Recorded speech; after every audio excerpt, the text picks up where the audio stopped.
Today is a day in the life vlog. I'm currently here in Palestine, so I'm just going to show you guys about in the day. But look at the views that we're dealing with. Promise you, this place is unreal, bruv. Let me show you, man.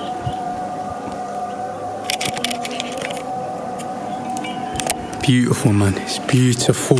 Greenery everywhere. That's the difference between Palestine and Dubai. Dubai was too deserty. You see these areas, it gives like a Mediterranean vibe. It's like in Italy. It's beautiful. But yeah, so I'm just going to be showing you guys just a realistic day in the life. It's nothing too crazy. What we get up to in the agency, what we're getting up to in the normal day-to-day. We've got some meetings today, some of the community work that we have to do. But yeah, it's just currently the vibe. I checked the trim though. I told the barber, can you just fade it in, please? In Arabic, is tadrij. Hey, could you just do a little tadriji for me? Yeah? That's what he came up with, bro. Obviously, the pops cooked me, but it happens. I can't really blame him, man. But yeah, this is the day in the life, man. If you don't know this perfume, get to know. One of the best perfumes out there. It's a Kuwaiti brand, but yeah, hard one. This was today's perfume for Salat al-Jum'ah. Alright, so we're currently on the way to Salat al-Jum'ah with I'm in the car with the mumsy, but yeah, we're in the West Bank in Ramallah city, in the villages of Ramallah. But yeah, beautiful sceneries. Salat al-Jum'ah. روح هيك ورا عمو ابو خالد عشان ما تمنع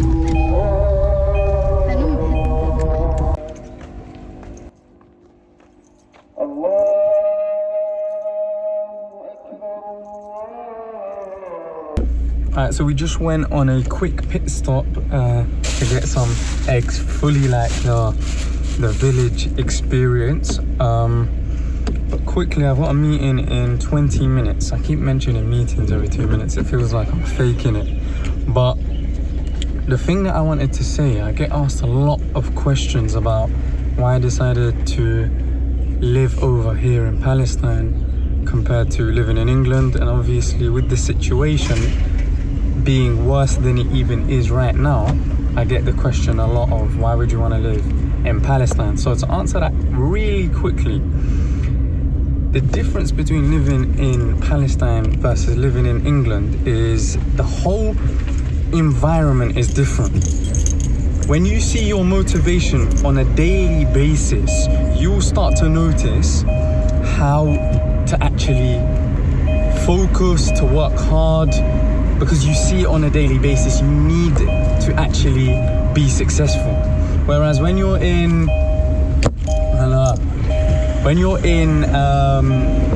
England, you get distracted, you want to go out, you want to meet friends, but here you literally have to lock in. You don't have a lot of things to do except maybe just going home, meeting aunties, meeting family relatives, and that's it. Like, you don't have to do a lot. So my phone just dropped, but the point that I was trying to make is you're constantly seeing your motivation, and there's no other reason but to lock in. You don't have a lot of things to get distracted with. In England, you have to go out, you kind of have to like meet people, like you get distracted so easily. There's so many things, and the living costs are so crazy. But here, like, you're living with family, you're constantly locked in, you're constantly trying to find a way to get better at business, in my opinion, and that's what makes it so much easier to lock in. Ever since living here, it took me a second to adapt, but I lived here maybe 5 years ago anyway. But ever since then, I've been able to lock in much easier and get shit done, to be honest, compared to England. Yes, in England I used to have an office.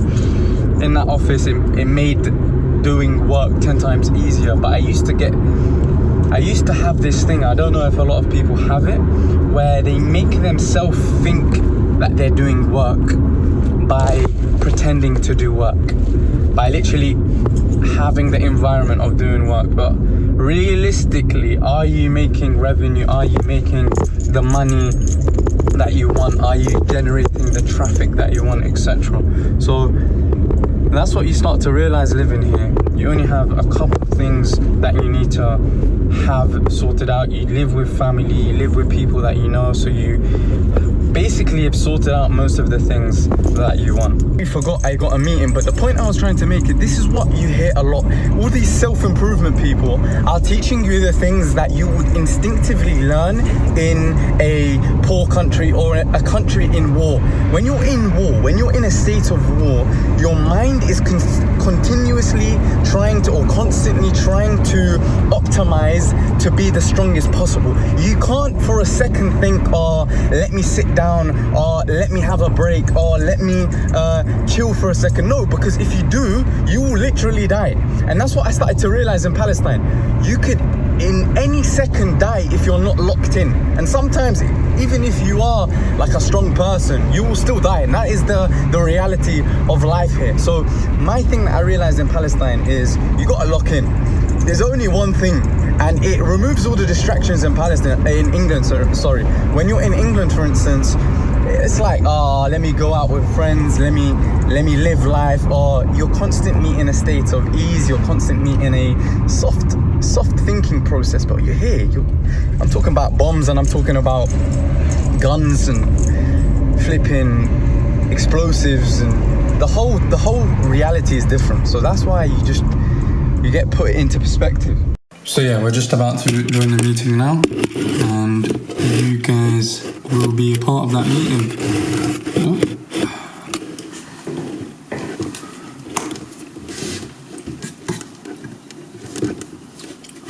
Check the gains. Whoa. Cut, and like, you know, I might go to like, you know, tap, whatever it's called, like rent a coder, or like those things you could just pay someone to do like a video or something. Yeah. So, I mean, because I know I need a VSL for the group. Like, but the question is this, sorry to interrupt, but the question is, do you need a VSL? And I think, for me, I'd always prioritize pushing out an MVP. I've seen high-ticket communities where they literally have just one picture, and it's just literally a couple details of what they could find. And I think depending on the community, you don't need the fanciest of edits. You don't need, and I think people resonate, and it's the same with content. People, and I had the same problem when first getting into content. I needed some Mr. Beast animated content, and I needed some crazy edits, and I needed a whole hour, and I needed to do some giveaways. But really and truly, when I just started to post authentic content, it really did resonate with people, and people found the authenticity in that. And that converted so much better than trying to find edits. And people can tell when you are trying to mimic and trying to copy other people. And that's where they find it hard to relate. But when it's just you, and you could be saying the same thing over and over again, and you could be saying the same thing that John said or Jake said, but because it was you, people decided to join the community. People decided to actually want to join the community other than Jake and John and other people. So I think focus on like trying to just optimize for the community rather than getting caught up in the nitty-gritty, getting caught up in the details. When I first done my community, we was like on 30 people, maybe like 10 people. I was getting caught up on the nitty-gritty. But the minute I started to shift and I started to fixate on traffic generation and organic content, I literally doubled and got like 400, 500 members just from one content that was maybe a minute and a half long. So when you focus on the right things, I think your community will exponentially increase. And when you start to bring that authenticity out, you don't need a VSL to have a good community. It is a thing, yes, like you can include a VSL, but you don't need a VSL to have a good community. Sometimes you don't even need a strong about page to have a good community. You don't need a big course to have a good community. You don't need all of these things that you maybe see other communities with. You just need a strong offer. And I don't mean the whole X to Y, or I don't mean get a six-pack in 30 days. I mean a strong offer is in a strong mission, a strong image to that community where people actually resonate with the community owner and the community. Okay, so some great advice that I would give you if you're a community owner is to have some qualifying questions. So just ask them, Are you 100% you can make this time? Have you tried it before? What do you know about PCMA? It's like, I asked someone, what do you know about PCMA? They said United States. So I don't think he's on the same page, but it's just a great way, because when I ask people, do you currently have capital on your hand? Yes, I have capital able to invest in my growth, knowledge, and success. So this is just a great idea before joining the community, so that you can know if they are a good match and if they are a potential lead that you can actually upsell to your paid community. So it's just a great way for me to understand where people are at, do they have the budget, etc. But onboarding calls and pre-qualifying questions mixed with a paid community, you'll be making bank in a month's time. If you ever wanted a sign to start an online business, this is the one to start. Paid communities, paid info products. I promise you, it is the future of business, and it is one of the easiest businesses to start, because it is no capital upfront. There's no money needed in terms of starting the community, except the literal subscription of that community, which you can cover easily, $99 a month. But you can literally take that money that you make from the influencer, or 30% split, and you wouldn't even need to pay for the membership. So by far, I've literally tried SMMA, and I literally hated my life. I used to do cold calls on a daily basis whilst at work. Used to do like 3,000 cold calls a month. I used to do AAA, decent, but still a lot of competition, plus a lot of information needed. And then I also done dropshipping and e-commerce, which are good, but also very time costly. And also the percentage that you make in terms of revenue share, like your net profit, is not the greatest. So this by far is the best that I've seen. You can make 3 to 10K by literally one influencer, if not more. And I've seen it being done, and that's what happened literally to us, by partnering up with community owners and content creators. So literally you can make easily, I promise you can make easily 10K from this business model. So that's just my word of advice. Take it, don't take it, but one day you'll realize that you missed out on a great opportunity. So it's currently 11:16 in Palestine at the moment, and it is bedtime for the boy. Today was a productive day. Still have to do a lot of work tomorrow, a lot of onboarding, a lot of content to be filmed, a lot of community work and resources to be put into the new paid community. But also the last thing I like to do in the day is literally to get some inspiration for short form content, because I have to admit my short form content isn't the best. So the best way I like to do it is look at other people inside of my particular niche, inside of the business niche, and see how they do it. What is their hook like?